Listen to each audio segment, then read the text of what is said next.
Hello world, hello universe. This is Akua Hinds and you're watching Akua Hinds Online. This is part 4 of 20 questions with Miki Grace. I'm joined by Michelle Bacani-Lim, aka Miki Grace of Miki Grace and Associates. She is North America's favorite ontological coach I love and when you producer. say that. It just sounds so good. Well, it's the truth, and the truth always sounds good, and it always sets you free. So true. That's a whole conversation right there. Oh, yeah. Oh, my goodness. Absolutely. We could probably do a whole show on that. We should. We should do a conversation on truth. We definitely should. Truth is very important. And it's so true. Right now, I am asking 20 questions of Michelle and trying to get her true responses to these questions. And she's giving very forthright answers, which I'm very appreciative of. So this is an opportunity for you to get to know. Oh, you're welcome. And this is an opportunity for you to get to know your coach and producer. So right now, if you've watched parts 1, 2, and 3, this is part 4 and of these episodes. And question number 16 is, if you could grant yourself one immediate wish that would come true within 5 seconds, Michelle, what would it be? I know it's pretty heavy. That's a heavy question. That's a heavy one. Oh my goodness. World peace? I don't know. That sounds so silly. It sounds like a. I feel like I'm going through this universe. World peace. That sounds so cheesy, but I mean, what else could you wish? Well, like, what would true. be the best? That's your truth. Like, I just, don't know. You know, I mean, that's how you feel. what would life be like in an extremely ideal, peaceful society? You know, but at the same time, you know, the contrast is important because it helps us to know what we want. Maybe, but I think it would be extremely peaceful. Mm-hmm. And I think that peace is something that it would be peaceful. It would. It would be complete peace. Oh wow. Do you think that peace stirs up boredom? I don't think so. I don't think true peace. I think that if you're in a state of true peace, like, you know, when you think of highly religious or spiritual individuals, you know, who are in peace, I think they're so connected to God and Source at that time that they, you know, boredom is not even. They're so blissed, you know. They're in bliss. Blissed. I like that. Yeah. Okay, well, if you could arrange a meeting with someone who is no longer living on this planet, who would it be with and why? Wow. I'm gonna say this without crying, because I don't want my cousins to watch and be like, "Yay, Ate Miki's crying now." Ate means older, respected older sister in Filipino. Okay. I probably want to see my grandmother again. Yeah. Nice. How long has it been? She passed away in 1995. Okay. So it's been some time. Yeah, it's been a long time. Yeah. And I was 18 when she passed away, and she was 65. She was very young. Wow. She was very young. And I think if there's anybody in the world that I'd want to, as I gulp down my tears, spend time with, I think it would be her. She was an incredible leader, an incredible woman. She was tremendously strong. So much of who I am and what I do relates back to what she's taught me and my family. So yeah, that's what I would say. Before I start bawling my eyes out on camera. So yeah. And 18 years later, she's still that strong and sensory. You feel her still. Absolutely. I mean, you know, as I read that question, I thought about it. You know, like, would I want to meet, you know, Steve Jobs or, you know, Marilyn Monroe, who's like an icon, like, speaking about icons, somebody that I definitely would love to speak to. But my grandmother, I learned so much from her in the short period of time. She was like a best friend for me. She was more than a mother, you know. So. Well, that is so precious, Mom. Thank beautiful. you. Thank You're you. welcome. That is really nice. Let's move on before I start crying. Oh, well, we're going to talk a little bit more about grandparents in our final question. Oh, wow. Okay. And The next question, question number 18, is if you could arrange a meeting with someone who is currently alive, who would it be with and why? Oh, that's a good one. It could be a celebrity, it could be Yeah. somebody who, like a friend from the past, or Right. someone who you're wanting to get to know better. Okay. Who would it be? Okay. Well, let me get a feel on who I really want to interact with. Um, it would probably be a producer. Okay. Do you want to name names? Or Yeah, no? yeah, sure. Okay.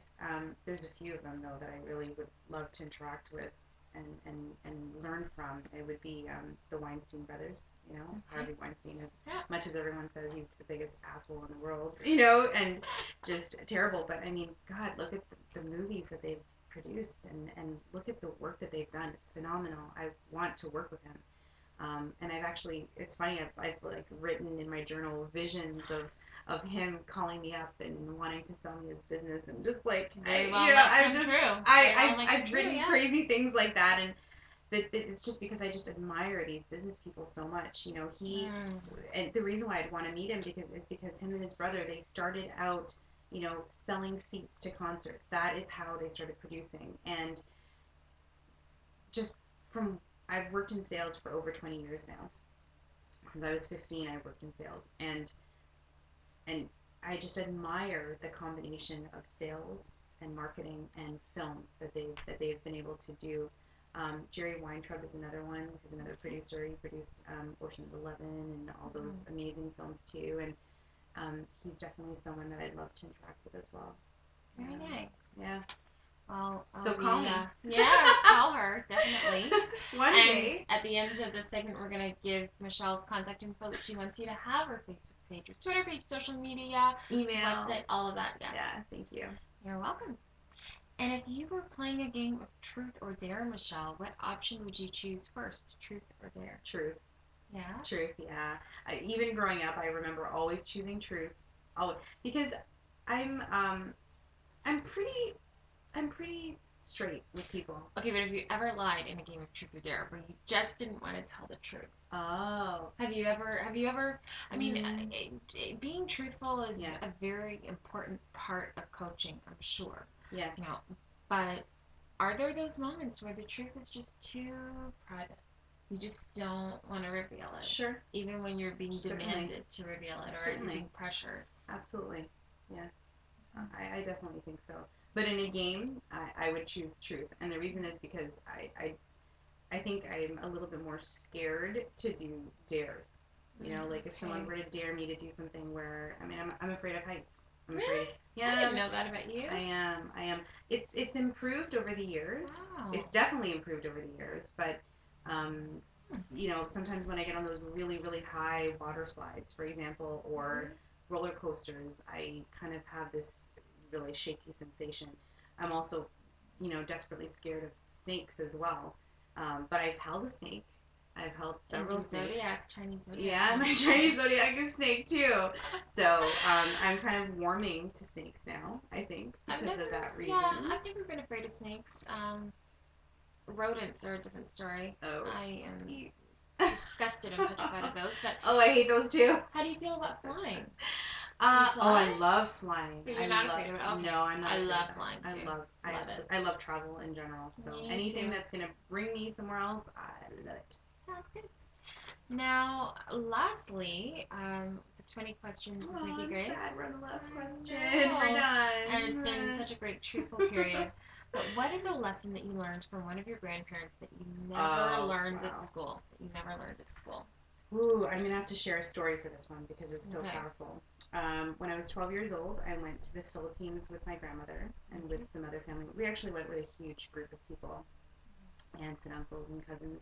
Now, was it to go for just a leisure trip, or was it because of a funeral, or no? Thank God. For a wedding? Yeah, it was just a leisure trip. It was 2 months actually. Oh, wow. Typically, that's people go for pretty long periods of time. I mean, as we were talking in another segment, and hopefully you'll watch it as we were saying. It's a very far distance. It's a long, long trip. Sometimes it's a whole day of travel.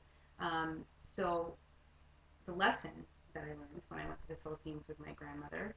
Um, it was very early in the morning, and she took me for, I think I can never remember if it which one she took me for first. I believe it was breakfast first at the Okay. Manila Hotel, which Hmm. is one of the most ritziest. I mean, it's like the Ritz Carlton or a very like the Shangri-La, like a very very high end, Trump Plaza, like very high end, Right.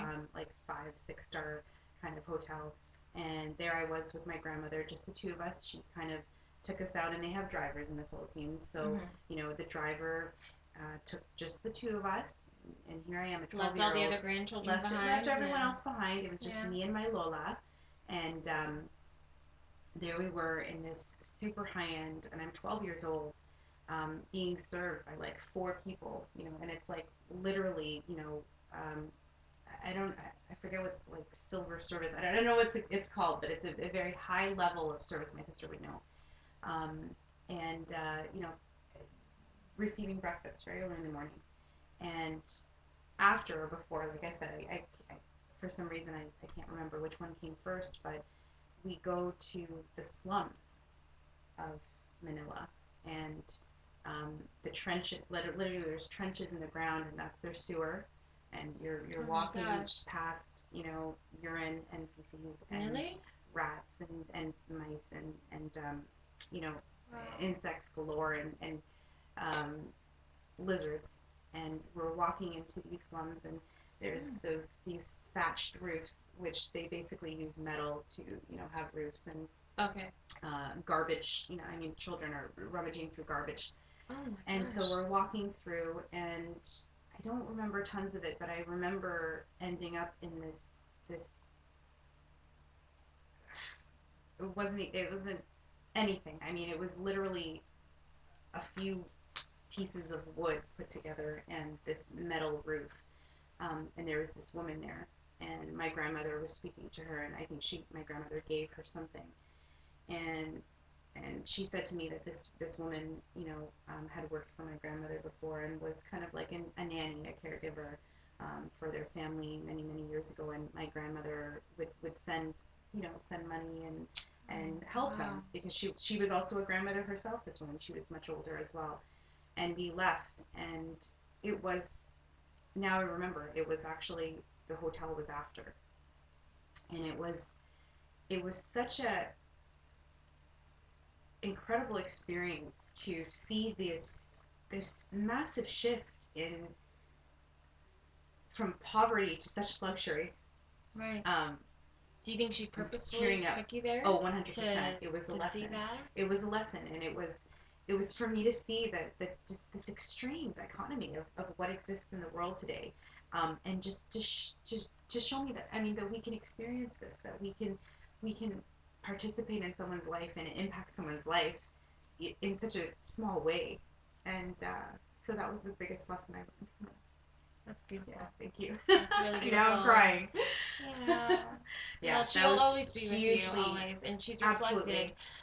through you, through your children, through their children forever. Oh, for sure, for sure. I mean, she was an amazing woman, and that's why I would choose her above anyone else to see, right now. To see that. Yeah, for Yeah. sure. Well, that was Woo! certainly very powerful. And what I'll do is, I know that you probably need to grab some tissues too, because I think I do too. So let's just end off Yeah. this segment. I'm going to come back with a conclusion with Michelle, and we're going to give you the contact information.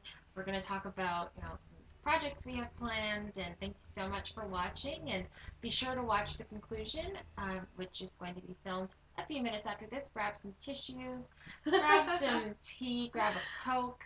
Um, just sit back and relax. See you in the next segment.